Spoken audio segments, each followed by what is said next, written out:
Welcome to Robert Bellissimo at the Movies, where we explore all things cinema. I want to welcome to the show Christopher McKittrick, who is the author of Gimme All Your Lovin', The Blues, Boogie, and Beard of Z. Tops, Billy F. Gibbons. Somewhere You Feel Free, Tom Petty in Los Angeles, and Can't Give It Away on 7th Avenue, The Rolling Stones in New York City.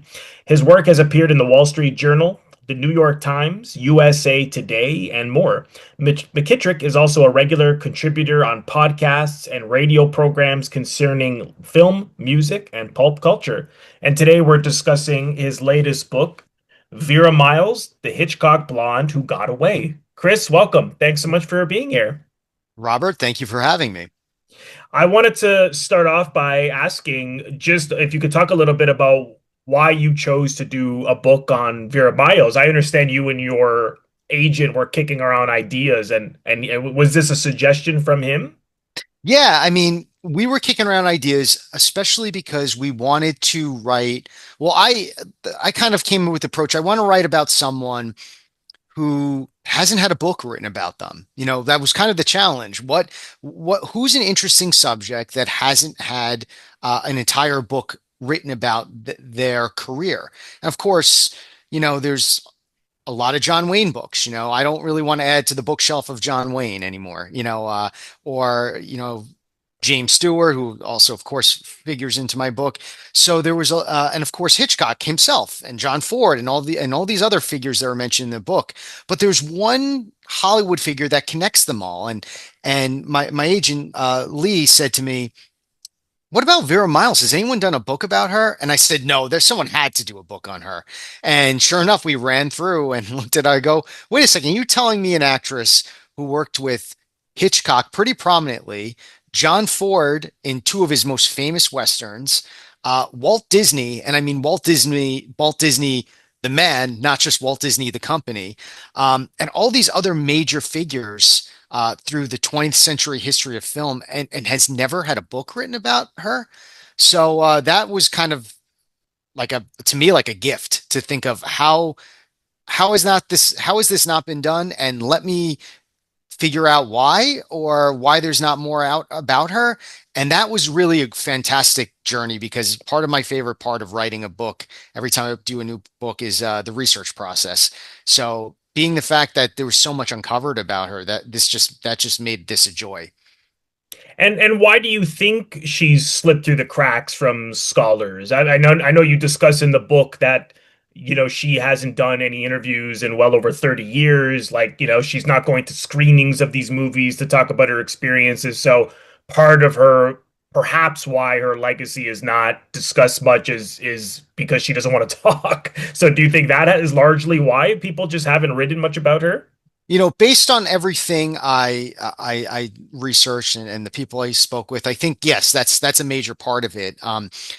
Actors and directors and filmmakers, they're generally known about, a lot of them are known for talking about their work, in Yeah. retrospectives, or they do the fan convention circuit, especially if you're in like one of these cult classic films. I just think, at the time we're being interviewed, it was Friday the 13th a few Oh, days right. ago. And you Right. think about how many conventions the So people who many. have appeared, yeah, who have been in one of the, I don't know, 22 Friday the 13th movies show up and tell stories about making the movie. And oh my goodness, I was so scared when Jason popped out, and then I had to remind myself, oh, you're in a movie, all this kind of stuff. Yeah. She hasn't done that. And on top of that, I also think because, she wasn't a star in the sense of a lead in many of, like, she wasn't the lead actor or actress in any of her projects. She wasn't the Joan Crawford, so to say. And I think because she's always was in predominantly supporting roles, that is why she may have been overlooked a little bit by people. Because when you think of the movie she's been in, The Searchers, that's a John Wayne movie. You think of Alfred Hitchcock's The Wrong Man, people think of it of a Henry Fonda movie. People don't necessarily think of her first. So I Right. think those two pieces are what kind of kept her from being focused on more by someone before me. I see. And I mean, I know that unfortunately you didn't get a chance to interview her, for the book. Do you have any, I mean, we can only speculate, but do you have any opinion as to why she's remained so quiet and been so private about about talking about her career? From those who I've talked to, some who may know, or some who may be acting like they may know. She's just very happy, and she was just very happy to retire and step away, Hmm. which is rare. And I think that's why it's so perplexing, because we normally don't see that. We see actors and filmmakers work, to the very end if they still have, their faculties with them. So, from what I gather, from the limited contact I have with people that may know, she was content with her career, and there was a lot she talked about how unhappy she was with some of the roles that were coming out of modern Hollywood. And by modern, I mean the 60s and 70s Right. at this point.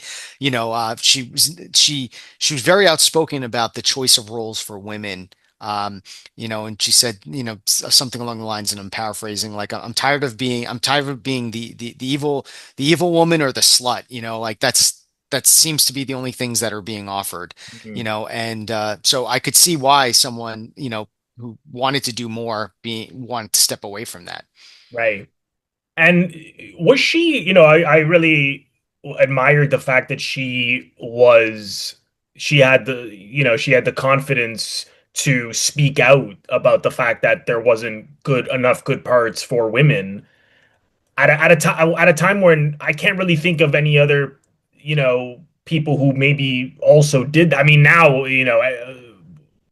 it seems as though more and more A-listers or, people who are celebrities in some way are not shy to say that. I mean, it's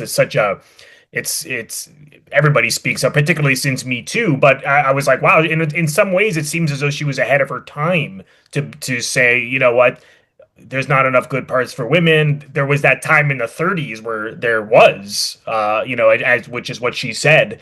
Was she alone in that? I don't know if you would happen to know. Did anyone else at the time sort of join her in speaking up about that? I can't say that I name anyone specific that I'm thinking of, but certainly it was, as you mentioned, a rarity at the time, Yeah, because, and there were instances, especially in the 60s and the late 60s or early 70s, where she was pursuing her own projects, many right, of which didn't come to fruition, likely because, she was a name, she was a star, but she wasn't, what many would consider an A-lister, so she wasn't able to get a lot of these projects off the ground. One of the most fascinating she did get off the ground was a movie she did with a young Sam Elliott.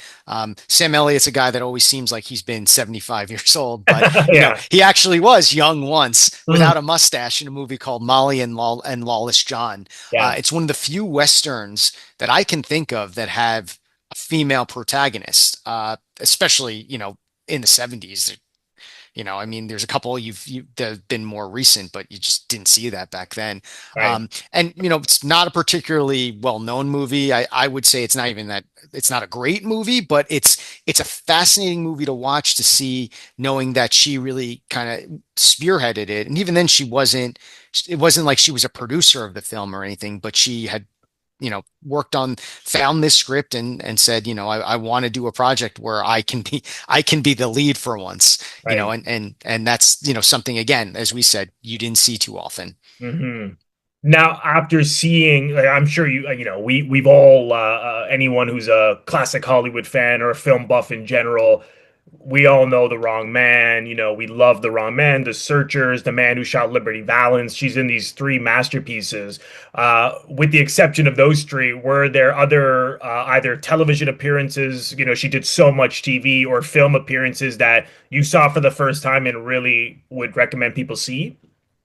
Yes. So the project where Hitchcock discovered her in was a television production called Medic. And Hitchcock had seen her on TV, and actually it was a rerun of the program. So at the time, a lot of stars were unhappy with the idea of reruns, which was kind of a new phenomenon on Right. television, because television itself was relatively new. Um, it's that fabulous joke in Back to the Future when they're watching the Honeymooners, and Marty says, Michael J. Fox says, "Hey, I've seen this one. This is a rerun." And they go, because it's 1955, they go, "What's a rerun?" Never heard of that. But Yeah.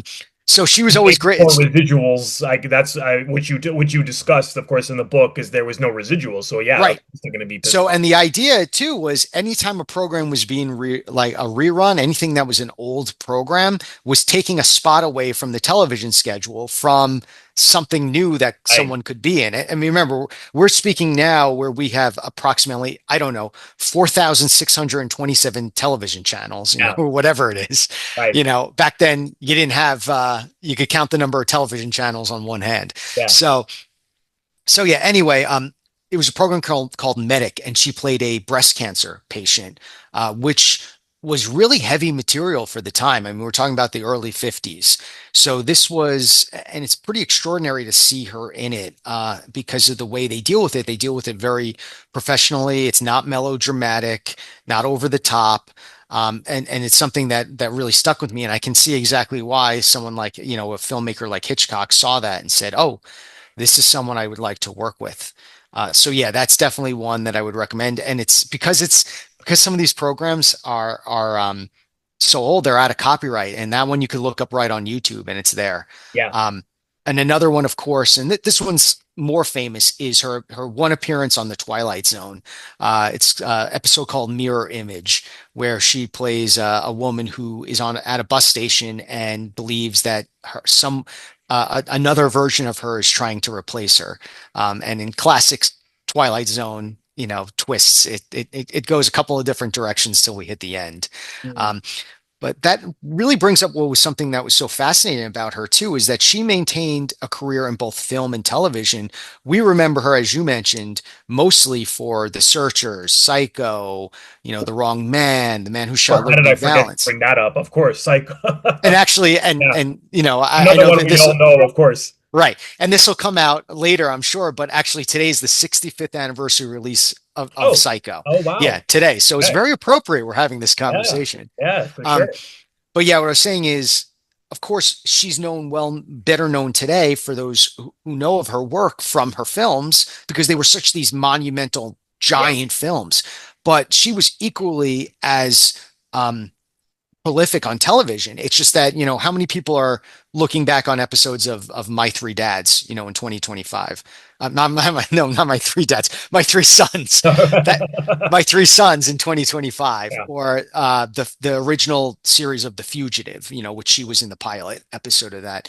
And that was rare because you had TV stars and you had film stars back then. Nowadays people cross over all the time, especially Yeah. with streaming, but that wasn't as prominent back then. So that was another thing I really was impressed about, that she could keep a foot in both worlds in a way that a lot of other actors did not. Right. Well, I'm glad that you recommend Medic and the Twilight Zone because I hadn't seen them, but I watched them and man, she's incredible in both of them. And I can see why Hitchcock was interested in her for The Wrong Man because in Medic, like that vulnerability she had was so powerful and subtle at the same time. And like you feel so bad for this poor young woman and just how fragile she was. And then you look at her in The Wrong Man and you see that same quality. And then even when she has that nervous breakdown, that famous scene where she hits Fonda with her brush. It's really, I know you wrote about this as well. It's really, really subtle. And I know even Peter Bogdanovich, he mentioned in an interview how good he felt she was in it. And she was incredible. And then the Twilight Zone, I mean, she really had a knack for people having these nervous breakdowns is what I mean that's hard to do. That is not easy to perform, and I was glad that you included how she learned how to act, which was on set. She was open with the fact that she wasn't formally trained but learned how to act on set. Was there anything that came up did she ever talk a little bit more specifically like about let's say how she would find that vulnerability, how she brought it out of herself, what she did with the script, or is that really unknown? Yeah, what I thought was most interesting, because again, everything that we talk about, I keep saying like we have to think back of when these events occurred because we have such a different perception. When she started doing a lot of television, it was when so many programs were either broadcast live or they were live and immediately recorded and Yeah, put on, the next day. right. So it was almost like doing live theater on Yeah, television. So, and she did so much television in that day. She was just constantly, because early in her career, until she did The Searchers, she could not get a lot of film projects. She bounced from studio to studio. They would give her contracts and then not do anything with her. So she would just fill her time with doing television. So from what I gathered, it was just the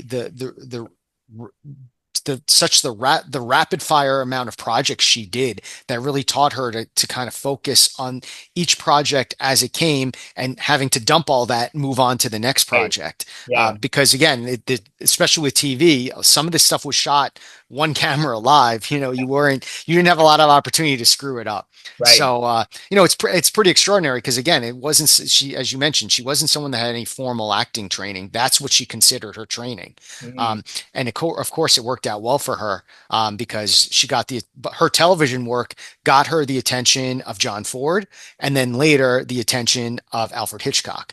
yes. So it worked. Yeah. Oh, certainly. I also really admired the film Five Branded Women, where I never knew that. I mean, that she shaved her head. And then I always thought, why does she look a little different in Psycho? I never knew that was a wig Yes, because she but has now that you know it's a wig, you can't unsee it. It's one of exactly, those yeah, that's things. true. Yeah. That's true. Because I Um, always wonder, she looked something about her that looks like, in a way, it's almost like she can't recognize her.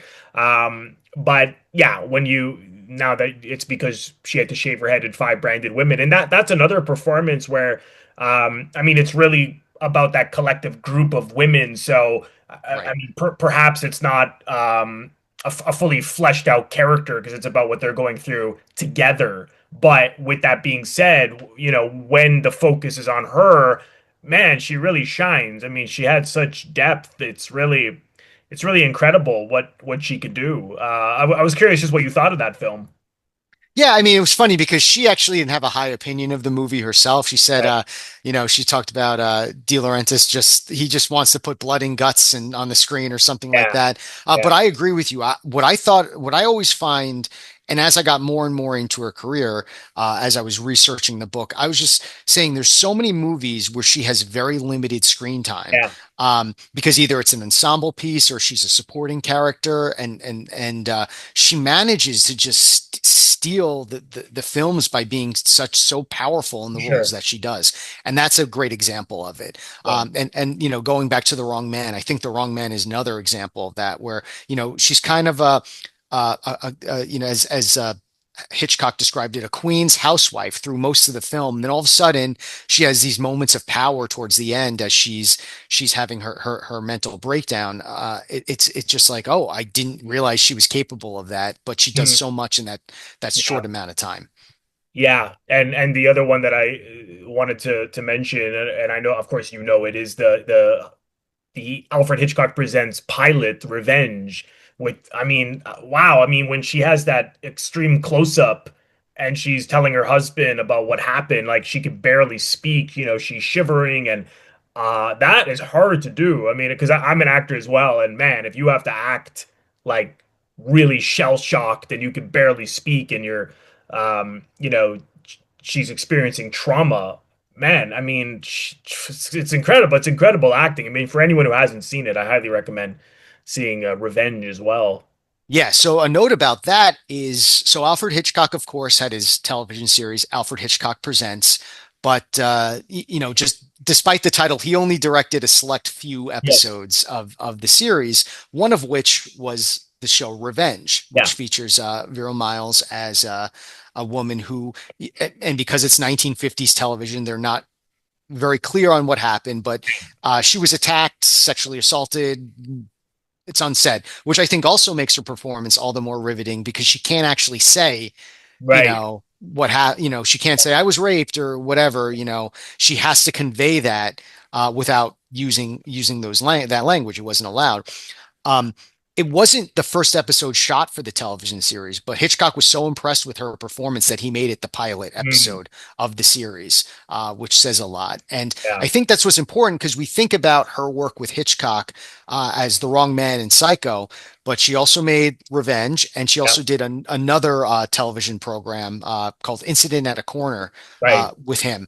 So it's sort of like she actually did four projects with Hitchcock. Only two of them are Mm, films. And because, we remember Hitchcock mostly for his film work for obvious reasons, right. that's why the other two projects she did with him kind of get a little overlooked. Yeah, certainly. And I mean, I love the title, The Hitchcock Blonde Who Got Away. Can you talk a little bit about why you decided to call it that? So yeah, this is very important, and thank you for asking that because I've seen a lot online since the book came out, a lot of speculation about the title, which I love. Um, my intention behind the title. For those who don't know, Hitchcock had signed after working with Vera Miles or while working with Vera Miles on that episode Revenge for Alfred Hitchcock Presents, to a exclusive film contract. He had been coming off of working with Grace Kelly for three consecutive, or not three consecutive, but three films. Of course, we all know Dial M for Murder, Rear Window, these amazing Hitchcock pictures. And he really wanted to keep working with Grace Kelly. But there were two problems. Number one, every time he wanted to use Grace Kelly, he had to borrow her. This is back in the day from when stars signed contracts with studios. Right. And so he always had to borrow her for her films, which was frustrating for Hitchcock because he couldn't always get her when he wanted her. And number two, Grace Kelly had to go off and marry European royalty. Yeah, for those who I'm sure you all know that she became Princess Grace of Monaco and retired from acting.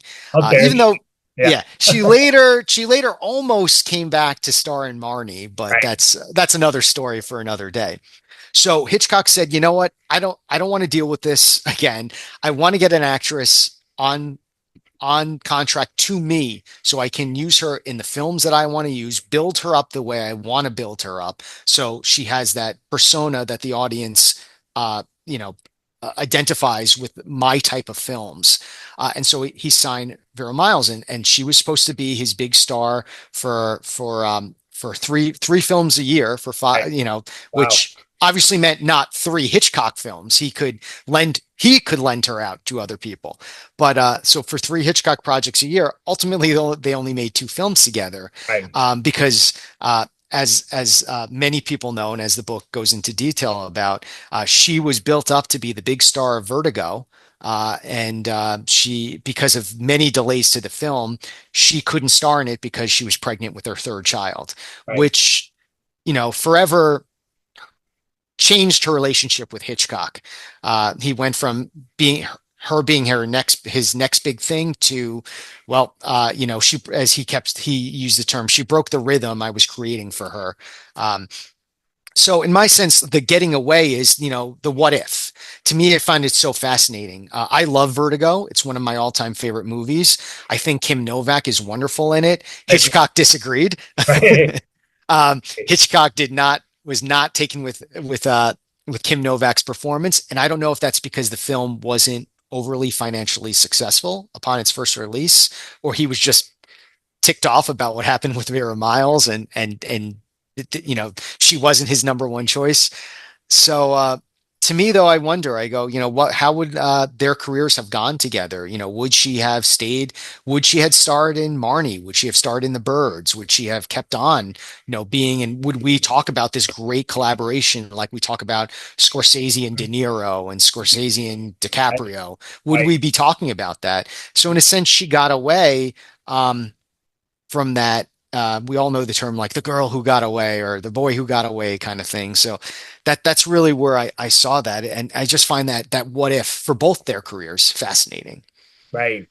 Well, yeah, I was glad that you cleared that up in the book because, and I always thought that as well, that the story was, which is only partly true from, because what we often hear is what Hitchcock said, oh, well, she got pregnant and she couldn't do it, but Right. which is true, but the flip side is that she was ready as you said, to start filming, but the script wasn't ready, and Stewart, his wife, insisted on him taking a holiday, and so it kept getting delayed. So, for him to just say, "Oh, this is her fault," and as you probably know, he said to Truffaut, "Oh, she went and got pregnant, silly girl," Yeah. Um, He you had know, a lot of lines about Vera Miles getting pregnant. yeah, She was at the time married to Gordon Scott, who was the current that at that time Tarzan. yeah, I didn't The know the that. current Yeah, he was the Yeah, current Tarzan actress, and he said she chose to go up the tree with Tarzan. And there's a couple oh, other lines.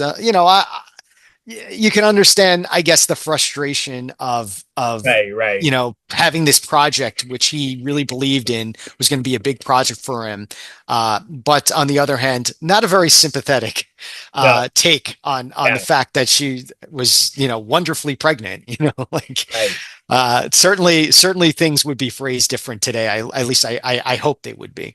Yeah. Oh yeah, for sure, for sure. And I'm fascinated by the fact that here's someone who worked all the time, but yet at the same time she had four children. Was it three marriages? I believe Four, four. four children, four marriages. I mean, to take care of one, as a father myself, to take care of one child, you need a village. I just can't imagine, two working parents and four children and how much she worked. Yet it seemed as though, just from what you were saying, it's from what we know that she was able to balance these things quite well. But I'm just kind of curious, like, there must have been babysitters, there must have been grandparents. I mean, I don't know if you know, but I mean, two working parents, how did they manage to both work so much? Well, I can't quite talk about the day-to-day childcare routine Right. of the Vera Miles household, but a lot of the work she did on television, she could do in a day or 2 days and do it right in Hollywood, which was great. She could be home, and that was, The Searchers, of course, a film like The Searchers was shot on location, because you go to Monument Valley and you stay there. There's no leaving Monument Valley till you're done with the Yeah, project. of course. Even today, there's hardly anything there except a few, beautiful hotels and things like that. But nothing, there's not the local grocery store or anything like that. Um, but what was kind of interesting is, and I didn't know this until I started really working on the book. For her two husbands that she was married to the longest, one was Gordon Scott, who was Tarzan, um, and the next the and then her third husband, both of them, when they were actors, but their careers went on a downturn right around the time she got married to them. Gordon Scott was Tarzan, but you can only do Tarzan for so long. And he wasn't getting any work in the United States and ended up in Europe doing Right, a bunch of different Italian movies. right, right, And then the same thing happened with her third husband, Keith Larson, who was a television actor at the time. Was on a show called The Aquanauts, which was this like a show about deep sea divers. And then he ended up having a medical issue where he couldn't dive in, he couldn't do the diving scenes anymore, so he was off the show. And then he struggled really to get work. So I think that kind of contributed to the balance as well. But yeah, it was fascinating to me that both of the instances, right around the time she started working with, she got married to her husbands, both of them faced career downturns, and right, she was still working right. as regularly as she normally did. Wow. Yeah. No, I mean, good for her, that she, because that's challenging, whether it's both parents working or even one, the man or the female, working more or what have you. I mean, take care of four children and work that often is very, very hard. But at the same time, you were saying, she could work a couple of days and be done. Like she never wanted a regular, as you were saying, not just for her child because she had children, but because she just didn't want to play the same part. year in and year out, particularly if it's a successful show, which as an actor myself, most people they would jump at that a regular. And it's funny because I've always been one to sort of been more like interested in the way she handles things. Like I wouldn't want to really do that either, maybe for a few years. Yeah. But you can see why she just wanted to sort of do guest spots and move on. And I think that's probably sometimes more interesting in certain regards. So Yeah, and it's good that you, as an actor, that you noted that seems to be the opposite mentality of a lot of people that get into the yeah, business. It's oh my goodness, I need to find like my study, Captain Kirk role, right, where I get this role, and then for the rest of my life, I could do other things, but I'm always going to be Captain Kirk and have that in my back pocket and do the yeah, autograph circuit, or do the retrospectives, or do that, do the Geico commercial, or whatever it is that where they call back to my character, whatever it is. right, But yeah. it's not the mentality that most actors Yeah. have. Yeah, no, no, not at all. Not at all. So me and Vera have that in common. Nice. Is there one if there was just one thing for people to that you'd like for people to take away from the book, what would that about Vera, what would that be? Just that her, we all know the John Ford films. We all know the Alfred Hitchcock films. I think in her case, it's digging a little deeper and giving some of these projects that she worked on that that have kind of fallen by the wayside, even if they're imperfect projects. Because very few movies are masterpieces, but there's a lot of movies that are not masterpieces that have wonderful little moments and qualities to them. Right. I would say absolutely. About her career or any other career of an actor or actress of kind of her stature, where they were never quite at the top of the bill. They were never quite the A-list, but they worked and did a lot of fascinating projects. You know, I had hardly seen them before I started working on the book, but she did six Walt Disney movies, three of which were done when during Walt Disney's lifetime. Um, and they're kind of cute and hokey in like the 70s Walt Disney, 60s and 70s live action Walt Disney way, but they're also a lot of fun. Like Mhm. I've younger kids, and I have fun showing them things like that. Like, because they don't look at it as this is a movie that came out 60 years ago. To them, it came out Yeah, today when they turned it on the TV, you right. know. So that was always really fascinating to me to revisit. There's especially one called Follow Me, Boys, which was the last live action film released in Walt Disney's lifetime. It was the last project he saw um, released, and it's the last Disney project that he saw released. I'm sure there's some other films, but and it's kind of a love letter to the Boy Scouts of America. I'm an Eagle Scout myself, and it has she plays the mom. The dad is Fred McMurray, who's the quintessential Disney dad. So you have like the quintessential Disney dad, the quintessential Disney mom. Kurt Russell's in it, so he's the quintessential Disney kid of Yeah, that era. right. So and it's just like wholesome, sweet entertainment where it's like this is what, we all think. Obviously, we associate Walt Disney, the studio, with the cartoons, the animation, because that is Disney, but there were so many of these like wonderful 60s and 70s Walt Disney movies that, it's like it's like eating a mouthful of sugar because they're so sweet, but they got these wonderful moments and that was not a Mary Poppins pun, by the way, where it's talking about taking a mouthful of sugar. That just came to me. But yeah, these wonderful moments, and I love seeing her because as we talked about, she's such a great screen presence, and Mhm. she made everything work, and really brought the camera to her, which I was just kind of really fascinated with. Absolutely. Well, again, the book is called Vera Miles, The Hitchcock Blonde Who Got Away. Highly recommend reading it. I really, really enjoyed it. So, Chris, thanks so much for coming on. Really appreciate your time. Thank you for having me, Robert. I really appreciate it.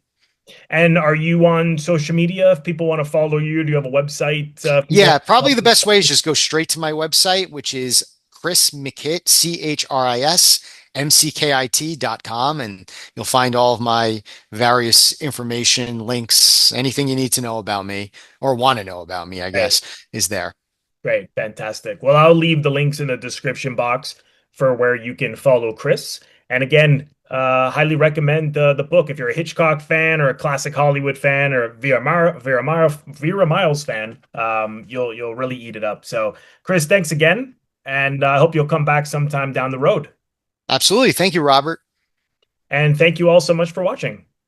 I want to thank all of my members on Patreon. If you're interested in becoming a member of my Patreon, head over to the link patreon.com/Robert Bellissimo at the movies for full details. You can also leave a donation or what I call a tip by clicking the thanks link, which you will find directly below the video frame. Just click on that and you can leave a donation if you choose to. Of course, I would greatly appreciate that. And lastly, if this is your first time here, please consider subscribing. It is absolutely free to do so. By pressing the Robert Bellissimo at the movie logo, you will see it floating above my head in the top left corner to your top left. In just a second, just click on that. And then click the bell in order to get a notification every time I release one of my new videos. I would also really appreciate if you leave a comment, share the video, like the video. All of these things create traction onto my YouTube channel and really help share the video far and wide and the channel in general. So thank you so much for doing that, and I will see you all in the next one.